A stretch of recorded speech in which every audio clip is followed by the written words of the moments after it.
Dua says, Assalamu alaikum rahmatullah. I understand that celebrating the new year or even making a special dua or prayer is forbidden. Does that mean making a new year resolution is also forbidden? The essence of this story is that in Islam, we are only allowed to celebrate two festivals, two Eids.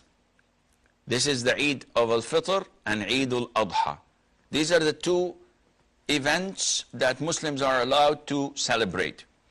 Any other feast or festivals fall under the category of imitating the kuffar, the disbelievers, or an innovation in Islam. Therefore, celebrating the 10th of Muharram, which is known as Ashura, we Muslims fast it. Others may celebrate and commemorate the death of Al-Hussein, may Allah be pleased with him. And this is an innovation, clear innovation. Celebrating birthdays, the National Day, Mother's Day, Halloween, Easter, Thanksgiving, Christmas, New Year's, any of these things, for us as Muslims, such celebrations are totally prohibited. And to engage or to assist or to cooperate is also prohibited. To congratulate, to send postcards is also prohibited, because these are false festivals and celebrations that we Muslims would not approve of. Having said that, when dua says, what's the ruling on making a resolution? We usually look at the intention. Why is it that you are specifically making that or taking that resolution on New Year's Eve?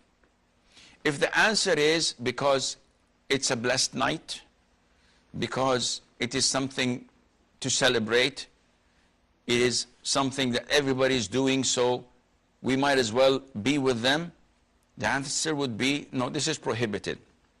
Anything that imitates the disbelievers and their habits, and their religion, and their customs becomes prohibited for us as Muslims. Abdullah ibn Umar, may Allah be pleased with him, said, the Prophet said in a long hadith, alayhi salatu salam, وَمَنْ تَشَبَّهَ بِقَوْمٍ فَهُوَ مِنْهُمْ. Whoever imitates a people, then he is one of them. Now one would say, as usual, those keyboard knights or those who just argue without any knowledge, and we feel sorry for them, but nevertheless we have to cater for their ignorance. They say, why are you wearing the watch, Sheikh? And your clothes are made abroad. What? Listen good. When we say that it is prohibited to imitate them in what is part of their customs, their religion, their habits, this means that whatever they are known to do and no one else does that. Riding cars, taking airplanes, using technology, using the computer, having electricity, this is shared by everyone. And no one does it because the Christians did it or the Jews invented it. This is something that everyone does it, regardless of their ethnicity or religion. We're talking about a celebration, whether it's Christmas or Hanukkah or whatever they may call these feasts and celebrations, and the Muslims are like monkeys. They do whatever they see people doing. They imitate them. Celebrating Christmas. I've been to some of the Muslim countries recently in the past couple of weeks, and I was shocked. Like a country that has 90 million almost of Muslims and maybe 4 or 5 Christians, but you enter the hotels and the shopping malls, and you see and find Christmas trees, like 3 weeks or 4 weeks before even Christmas is due. This is preposterous. This is outrageous. Never ever you would go to Washington or to London or to Paris and you'd find them celebrating Eid al-Fitr or slaughtering sheep on the 10th day of the Hijjah for Eid al-Adha and trying to share with the Muslims their festivals. This is never the case.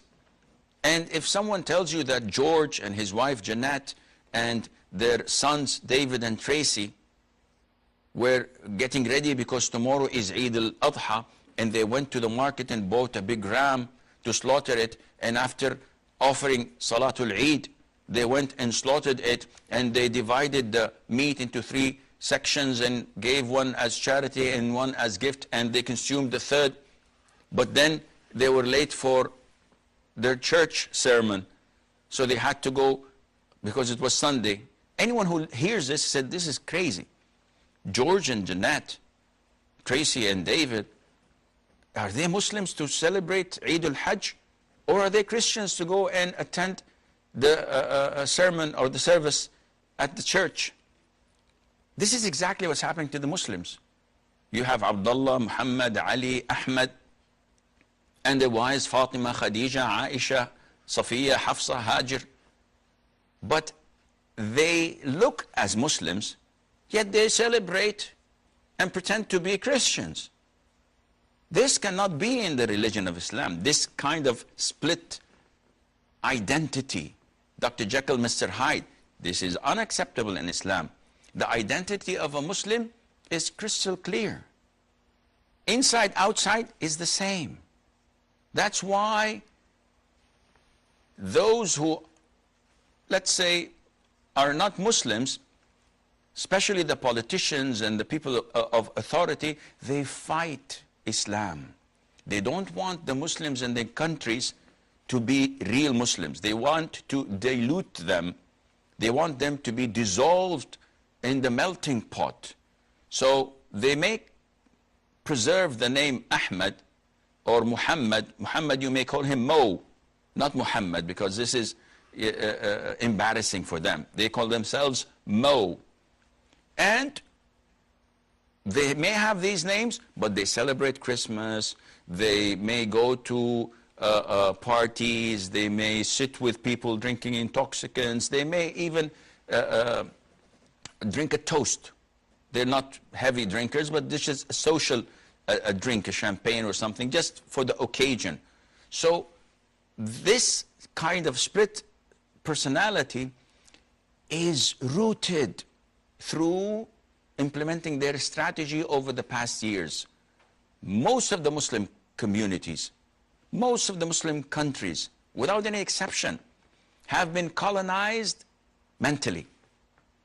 When they watch on their national channels, let alone the satellite channels, when they watch wrestlings, movies, American Hollywood movies, soap operas, TV series.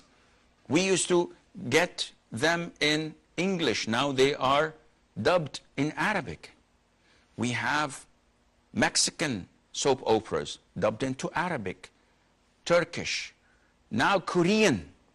Tomorrow maybe they'll bring some from maybe Zimbabwe or from whatever. What is this? The Muslims have their own identity to preserve, to protect, not to dilute it and dissolve it as we see nowadays. Coming back to the question, and I think I took too long in answering and diverting, but there are no callers, so who cares? I have questions, and I have you, and probably I have like 2 or 3 viewers, alhamdulillah, for everything. Taking a resolution on the New Year's Eve with that intention is haram. But if someone says, listen, I don't celebrate New Year's, I have nothing to do with the New Year's, but it is something to remember so that I can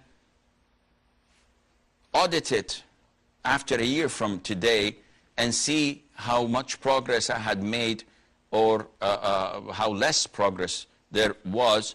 It's just a day. In this case, this is permissible. Like what a lot of the merchants and traders and businessmen do when they come to the closing year and they audit and they look into whatever they have in their stores and try to know the profit and the loss, etc., give their financial statements. This is not related to religion or to customs, but rather it is a date of the year, and Allah Azza wa Jal knows best.